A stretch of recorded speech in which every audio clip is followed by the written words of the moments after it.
오늘 이사야의 말씀은 거짓 금식에 대해서 책망을 하는 말씀입니다. 오늘 말씀에 보면 하나님이 기뻐하는 금식이 있다라고 이 금식에 대해서 말씀을 하시는데요. 이 금식이라는 것은 일정 기간 음식을 끊는 거예요. 그런데 먹는 것은 인간의 기본적인 욕구죠. 이것을 하지 않는다라는 것은 바로 너무나 괴롭기 때문에 너무나 고통 가운데 있을 때에 금식할 수 있습니다.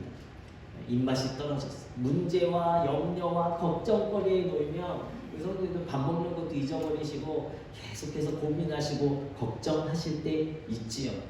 그래서 금식이라는 것은 괴로운 마음이 먼저 되어져서 이루어지는 것이 금식입니다.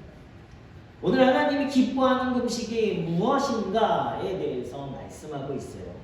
성경 속의 금식의 중요한 목적은 바로 내 마음이 너무 괴로워서, 이스라엘 백성들이 마음이 너무 괴로워요. 왜 그러냐면 하나님 앞에 내 죄가 발견되기 때문에 괴로워하는 것입니다. 내가 죄인이라는 근본적인 자각에서 이 죄를 어떻게 해결할까? 하나님의 말씀에 내 자신을 비추어 보았더니 내가 씻을 수 없는, 용서받을 수 없는 죄인이라는 것을 깨닫게 되어져서 이에 대한 괴로운 마음으로 이어지는 것이 금식인 거예요. 이러한 마음이 선행되지 않았을 때 이것이 거짓 금식으로 나타나집니다. 이스라엘 백성은 바로 이 거짓 금식으로 하나님 앞에 책망받았어요. 2절 말씀에 보면 그들이 날마다 나를 찾아 나의 길 알기를 즐거워하니 마치 공의를 행하여 그의 하나님의 규례를 저버리지 아니하는 나라 같아서 의로운 판단을 내게 구하며 하나님과 가까이 하기를 즐거워하는도다. 이 2절 말씀 하나만 보면요, 이스라엘 백성들이 하나님의 법과 하나님의 규례를 잘 지키는 것처럼 보여져요. 그런데 3절 말씀을 함께 보니까요, 이스라엘 백성이 이렇게 이야기해요. 우리가 금식하되 어찌하여 주께서 보지 아니하시오며 우리가 마음을 괴롭게 하되 어찌하여 주께서 알아주지 아니하시나이까? 라고 하나님께 질문합니다.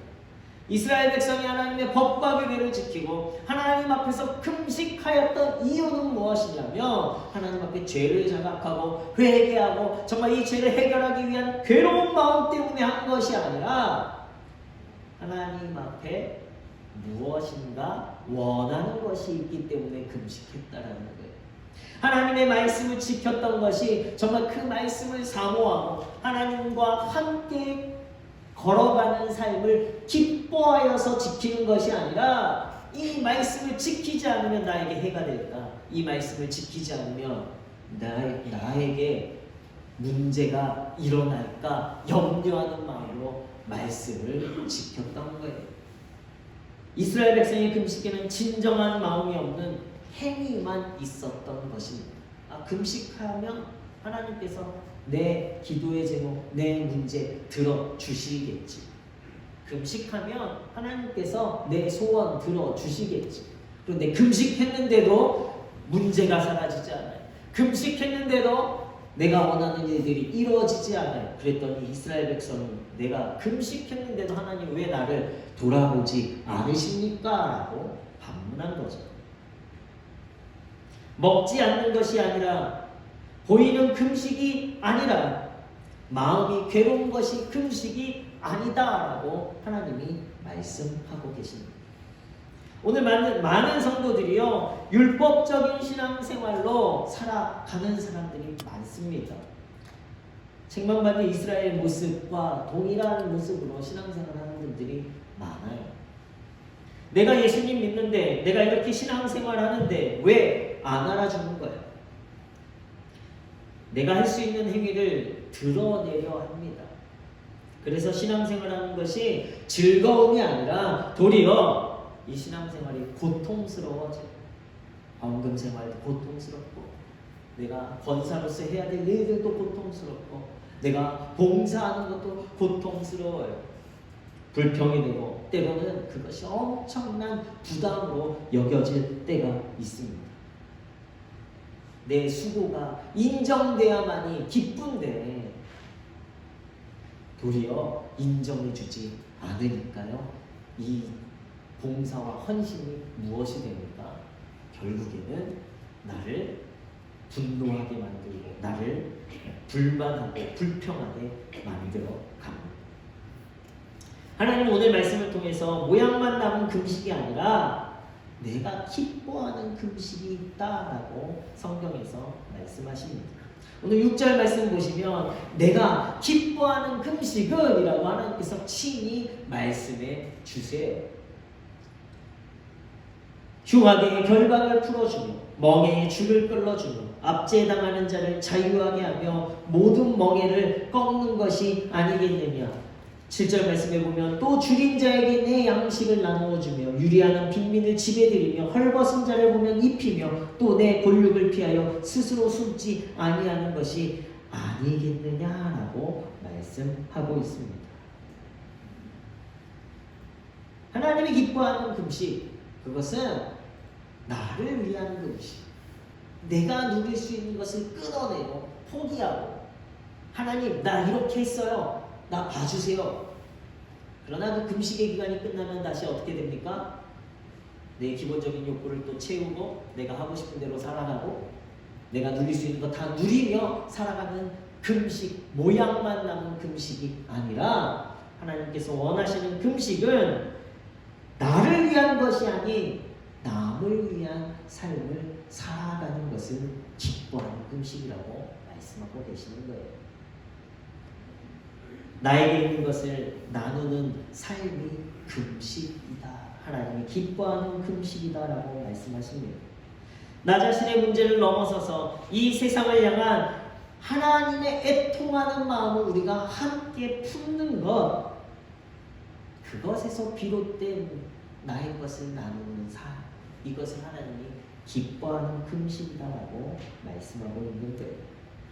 구원의 확신과 진리를 깨닫지 못하고 억압과 부조리가 지배하는 이 세상에서 살아가는 이들을 바라보며 그들을 위해 하나님의 마음을 품고 애통하는 마음을 가질 때에 우리 안에 무엇이 일어납니까? 금식이 일어나는 거예요. 아브라함이 하나님을 왜 축복하셨습니까? 아브라함에게 무엇이 있기 때문이죠? 믿음 때문에 하나님께서 아브라함을 축복하셨습니다. 그런데 사실은 믿음이 축복받는 조건이 아니라는 것을 우리는 알아야 돼요. 이게 무슨 말씀이냐면 아브라함에게 하나님을 향한 믿음이 있었기 때문에 하나님은 그를 선택하시는 거예요. 축복의 조건은 선택입니다. 믿음 갖고 있는 모든 성도들이 다 하나님의 복을 누리는 게 아니라는 거예요. 내가 믿음이 있다고 내가 어떤 행위가 있어서 복을 받는 것이 아니라 우리가 복 받는 이유는요, 하나님이 선택하시는 거예요. 하나님께서 창세기 12장 3절 말씀에 말씀하시죠. 땅의 모든 족속이 너로 말미암아 복을 얻을 것이다 라고 하나님이 아브라함의 믿음을 선택하셔서 아브라함에게 복 주시려고 하시는 것이 아니라 하나님이 원하시는 것은 뭐죠? 모든 민족에게 복 주시는 것을 누구를 통해서요? 아브라함을 통해서 하시는 거예요. 모든 족속이 축복을 누리기를 하나님은 원하시는데 내가 누구를 통해서 이 일을 할까? 믿음 있는 아브라함을 선택하셨다라는 거예요. 하나님은 아담을 통해서도 모든 인류에게 복 주시길 원하셨습니다. 생육하고 번성하여 온 땅에 충만하라 하나님이 축복하셨어요. 그러나 아브라함은 범죄하였습니다. 또 하나님께서 노아를 통해 구원의 축복을 시작하셨습니다. 그러나 노아를 통해 시작된 인류가 또다시 타락했어요. 이제 아브라함이 하나님께 선택을 받았습니다. 모든 족속에게 복 주시기 위해서 하나님께서 아브라함을 선택하신 거예요. 그래서 믿음은 축복의 조건이 아니라 믿음은 하나님의 선택받는 조건입니다. 저는 여러분들이 하나님의 선택을 받는 믿음의 성도들이 되시길 예수 그리스도로 축원합니다. 무엇 때문에요? 여러분들에게 복 주시려고? 아니라는 거예요. 하나님께서는 모든 인류에게 복 주시기 위해서 오늘 나에게 복 주시는 거예요. 우리는 이 믿음이 먼저 있어야 돼요. 그렇다면 오늘 내가 받은 복, 오늘 내가 누리고 있는 모든 것은 무엇 때문에 우리가 갖고 있는 거죠? 세상을 위한 하나님이 복 주시기 위해서 오늘 나를 사용하셨다라는 그 믿음이 있어야 합니다. 믿음으로 하나님께 축복의 통로로 선택되어지니까 우리가 덩달아 복을 누리고 있는 거예요. 그러나 우리가 이 믿음, 이 깨달음이 없으면 이제 우리를 선택하셨던 하나님의 축복은 떠나가게 되어 있는 것입니다. 오늘 하나님께서 우리에게 기뻐하는 금식, 우리가 정말 나누어야 할, 나의 것을 나누어야 할 이유에 대해서 분명히 말씀하세요. 하나님의 마음을 품고 이 땅에 부조리와 억압과 구원의 확신과 진리를 깨닫지 못하고 살아가는 자들을 향해 하나님께서 우리에게 주신, 우리를 통해 이루실 하나님의 축복의 역사를 그들에게 함께 전하길 원하시는 것이 하나님께서 우리에게 진정으로 원하시는 것, 그리고 우리를 통해 이루어져야 할 금식의 역사임을 우리는 알아야 합니다. 이번에 5박 6일 동안 우리 필리핀 선교를 다녀왔어요. 시간도 드리고 물질도 드리고 거의 한 1,400, 500만 원 정도의 비용을 저희가 들여서 다녀왔습니다. 그렇게 많이 들여서 꼭 굳이 외국에 갈 필요가 있어요? 이렇게 말씀하시는 분들도 계실 거예요. 그러나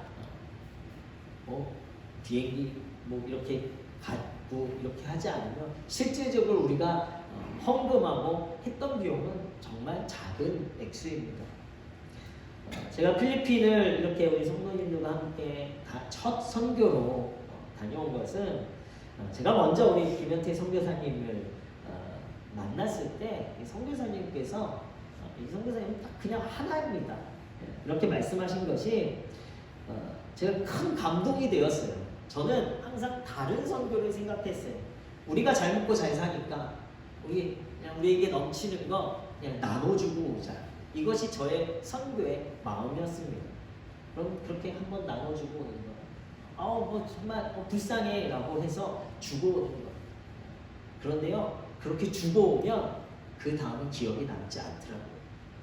여러분 서울역에 많은 노숙인들이 있는데 여러분 지나가시다 보면 너무 불쌍해서 이렇게 여러분의 것들 나누고 오신 기억이 있으실 거예요. 그런데 그 사람의 얼굴, 그 사람의 이름 기억나십니까? 기억 안 나시죠? 불쌍한 마음이 있는데 나의 것 주고 왔지만 기억이 남지 않아요. 제 선교가 그랬던 것 같아요. 그런데 선교사님께서 제가 선교지에 가서 사역을 하는 중에 이런 말씀을 하시는 거예요. 선교팀에게 부탁하신 것이 하나 있는데 그것은 무엇이냐면 그냥 이들을 불쌍하게만 바라보면서 내게 있는 거 나눠주는 것이라고 생각하지 마십시오. 지금은 이들이 비록 못 먹고 또 못 입고 가난하게 있지만 언젠가는 하나님께서 또 하나님의 복음을 하는 이들이 지금 내가 먹고 있는 음식, 내가 누리고 있는 옷, 내가 누리고 있는 평안함, 또 내가 누리고 있는 많은 문화들을 이들도 언젠가 누릴 수 있도록 기도하시면서 이들을 위해서 기도해 주시는 선교를 해주시길 부탁을 드립니다 라고 말씀하시더라고요. 우리는 저들을 내가 지금 먹고 있는 위치로 올려놓을 수 없어요. 그러나 무엇이 할 수 있습니까? 복음이 할 수 있는 거예요. 하나님의 능력이 하실 수 있는 거예요. 우리의 선교는요, 내가 내려가려고 했어요. 그냥 그 5박 6일 동안 내가 필리핀 사람들하고 같이 못 먹고 못 입고 굶주리고 내 거 포기하고 내가 금식하면 되지. 내가 이렇게 선교하고 왔습니다. 이것이 우리의 선교의 방향이었던 것 같아요. 그런데요, 이 수고, 이 나눔, 이것은 너무 어렵습니다. 내가 내려간다라는 것, 내가 그 사람들과 동일하게 살아간다라는 것 너무 어려운 거예요. 단기간은 할 수 있겠죠. 그러나 다시는 하고 싶지 않은 일이 될 것입니다. 내가 풍족한데 안 먹고 안 입는 것, 이것은 하나님이 기뻐하시는 음식이 아니라는 거예요. 내가 풍족한 것을 다른 이들과 나누는 것, 내가 지금 누리고 있는 위치에서 그들도 함께 누리기를 소망하며 오늘 나의 것을 나누는, 내가 입고 있던 옷을 헐벗은 자에게 입혀주고 그들이 나랑 똑같은 삶의 수준을 누릴 수 있도록 우리가 기도해 주는 것, 이것이 바로 하나님께서 나에게 기뻐하시는 금식이 되어집니다. 우리 5명의 아이들이 선교하고 와서요, 선교지에서 매일 예배하고 저녁마다 우리 평가회를 가지면서 그날 있었던 느낌들을 함께 나누는데요. 처음에 아이들이 잘 나누지도 못했어요. 그냥 처음 생각은 불쌍한 친구들이라고만 생각했어요. 불쌍한 애들, 기억나지 않는. 그런데 이틀 3일이 지나고 나니까요, 아쉬워하는 게 뭐냐면 그들하고 친구하지 못한 걸 아쉬워하더라고요. 처음에는 내가 도와주고 그냥 한번 스쳐 지나간 인연으로 생각했다면 이제는 그것이 아니라 그들도 언젠간 내가 지금 누리고 있는 것, 내가 먹고 있는 것, 그리고 내가 감사하고 있는 것을 함께 누리길 소망하면서 친구가 되어지는 선교가 되었다라고 이야기합니다. 오늘 아침에도 저희 첫째 아들이 일어나서 그 곳에 있었던 형을 이야기합니다. 보고 싶다. 처음엔 무서워서 얘기도 안 하더니 보고 싶다. 가난하고 불쌍한 애들이 아니라 기억하고 또 만나고 싶은 친구로 고백합니다. 우리의 선교는 이러한 선교가 되어야 하겠습니다. 여러분들의 금식은 이러한 금식이 되어야 하겠습니다. 그냥 단순히 나의 것, 내가 풍부하니까, 부유하니까 나의 것을 나누는 것, 그리고 도와주고 끝나는 선교가 아니라 여러분들이 누리고 있는 그 자리에 여러분들이 먹고 있는 그 음식, 그리고 내가 기뻐하고 함께 누리고 있는 이 모든 문화생활을 우리가 선교하는 선교지의 모든 친구들이, 그리고 우리가 함께 나누는 우리 주변의 불쌍한 사람들이 하나님과 애통을 하는 마음을 가지고 그들도 함께 이것을 누릴 수 있는 날이 속히 오게 해 주옵소서라고 기도해 주실 수 있는 우리 은혜의 성도님들이 되어 주시길 예수 그리스도 이름으로 축원합니다. 누가복음 4장 18절 말씀에 예수님께서 광야에서 시험을 받으시고 그리고 그 시험을 다 이기신 후에 가장 먼저 공생의 사역을 시작하시면서 하셨던 선포의 말씀이 기록이 되어져 있어요. 주의 성령이 내게 임하셨으니 이는 가난한 자에게 복음을 전하게 하시려고 내게 기름을 부으시고 나를 보내사 포로된 자에게 자유를, 눈먼 자에게 다시 보게 함을 전파하며 눌린 자를 자유롭게 하고라고 선포하셨습니다. 기름 부음 받은 이유, 내가 이제 이 땅에 내려와서 해야 될 사명이 무엇인가? 그냥 단순히 저들을 구원하는 것, 저들이 그냥 기뻐하는 것, 저들에게 필요한 것을 주는 기적의 역사, 표적의 역사를 하려고 하신 것이 아니라 다른 이들을 위해 베푸는 삶, 그들의 억압과 가난과 아픔에 함께 거하시러 기름을 부음 받으시고 오셔서 그들에게 진정한 자유와 회복과 그리고 진정한 하나님의 나라를 이루기 위해 이 땅에 오셨다라는 거예요. 저는 진정한 금식은 전도이고요, 진정한 금식은 선교인 줄로 믿습니다.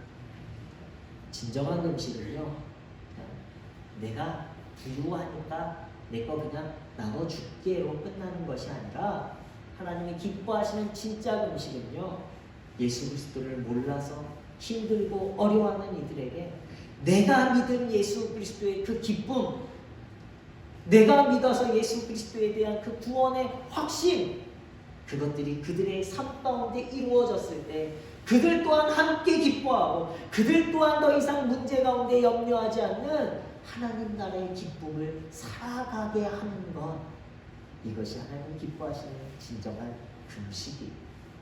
금식하는 자가 능력 있는 것이 아니라 금식하는 자에게 하나님께서 복을 주는 것이 아니라 하나님께서 하나님의 마음을 품고 여러분들이 기뻐하는 것, 여러분들이 감사하는 것, 우리 주변의 사람들과 함께 나누어서 또다시 감사와 기쁨을 함께 누리게 될 때에 하나님께서 그 금식을 기뻐하시게 될 줄로 믿습니다. 그래서 8절 9절 말씀에 보면요, 그렇게 하나님이 기뻐하시는 금식을 하는 자들, 전도와 선교에 힘쓰고 애쓰는 자들에게 하나님께서 이렇게 말씀하세요. 그리하면 내 빛이 새벽같이 비칠 것이며 내 치유가 급속할 것이며 내 공의가 내 앞에 행하고 여호와의 영광이 내 뒤에 호위하리니 내가 부를 때에는 나 여호와가 응답하겠고 내가 부르짖을 때에는 내가 여기 있다 하리라. 하나님이 기뻐하시는 금식하는 성도들의 삶 가운데요, 하나님께서 빛이 비추어지는 삶, 어둠이 오면 하나님이 빛을 비춰주셔서, 문제가 생기면 하나님께서 함께하여 주셔서 그 문제, 그 어둠은 떠나가게 하시고 또다시 기쁘고 감사하는 삶을 하나님이 살게 도와주신다라고 말씀하고 있습니다. 또 주님께서 늘 인도하시고 우리가 마른 곳에 있다 할지라도 우리를 어떻게 해요? 샘물과 같이 샘이 솟아나는 그 기쁨 속에 거하게 하실 거예요. 11절 말씀에 보면 여호와가 너를 항상 인도하여 메마른 곳에서도 내 영혼을 만족하게 하며 내 뼈를 견고하게 하니 넌 물된 동산 같겠고 물어 끊어지지 아니하는 샘 같을 것이다. 이제 경제적으로 사회적으로 어렵다 하는 2013년도 우리는 맞이하게 될 것입니다. 이 땅이 메말라 갈 거예요. 우리의 물질이 메말라 갈 수도 있어요. 우리의 경제, 우리의 생활이 메말라 갈 수 있어요. 그러나 하나님이 기뻐하는 금식을 하는 우리 성도, 눈의 성도님들의 삶 가운데는요, 물이 끊어지지 않은 샘 같은 풍요로움이 있는 2013년도가 되게 될 줄로 믿습니다. 우리의 소유, 우리의 생명에 복을 주시겠다라고 약속하시는 거예요. 또 하나님께서 치유하신다, 치유가 급속하시겠다라고 약속하셨죠. 혹시 여러분들의 삶 가운데 아픔이 있습니까? 여러분들의 육체 가운데 질병이 있습니까? 하나님이 기뻐하시는 금식, 전도에, 선교에 힘쓰실 때에 하나님께서 여러분들의 삶을 치유해 주실 줄로 믿습니다. 우리는 이 복을 누리는 자들이, 우리는 이 복을 누려야 할 자들이, 하나님이 기뻐하시는 금식하는 자들이 누릴 복이 여기에 있습니다. 저는 군의 모든 성도님들이 이 축복을 누리시는 기회에 뭐 해야 된다고요? 전도와 선교에 힘써가시는 성도들 되시길 예수 그리스도의 이름으로 축원합니다. 예수 그리스도의 모습을 본받아 여러분들의 능력을 나누시는 금식하는 성도님들 되시기 바랍니다. 무엇보다도 나를 통해 하나님께서 세상에 복 주시려고 오늘 내게 있는 것, 오늘 내가 누리고 있는 것, 이번 선교 갔더니요, 아이들이 이야기하더라고요. 자기가 정말 대한민국에 태어난 거, 엄마가 맨날 너 대한민국에 태어난 걸 고맙게 여겨, 내가 엄마인 걸 고맙게 여겨, 이렇게 이야기했는데 전혀 들리지 않았대요. 그런데 거기 선교하고 나니까요, 얘네들이 그 말이 정말 무엇인지를 알겠다라는 거예요. 그래서 제가 뭐라고 했는지 아세요? 1,600만 원 들여서 온 거 괜찮다라고 이야기했어요. 2천만 원, 3천만 원 들여도 깨닫지 못하는 친구들 너무나 많아요.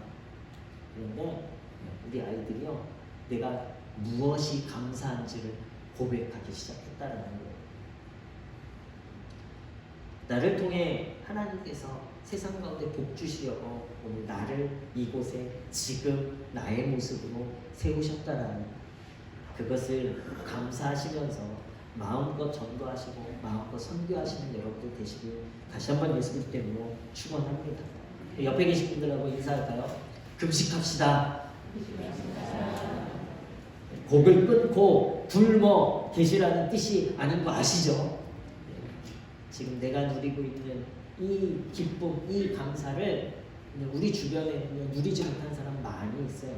그냥 단순히 그들을 불쌍한 마음으로 아유 도와줘야지 아니면 왜 저러고 살까 그냥 그러한 마음으로만 갖고 사시는 것이 아니라 내가 누리는 이 기쁨 감사 저들도 누릴 수 있도록 저들에게 예수 그리스도의 복음을 전하고 저들도 누릴 수 있도록 저들에게 선교하고 선교하고 이것이 하나님께서 우리에게 기뻐하는 금식이라는 거예요.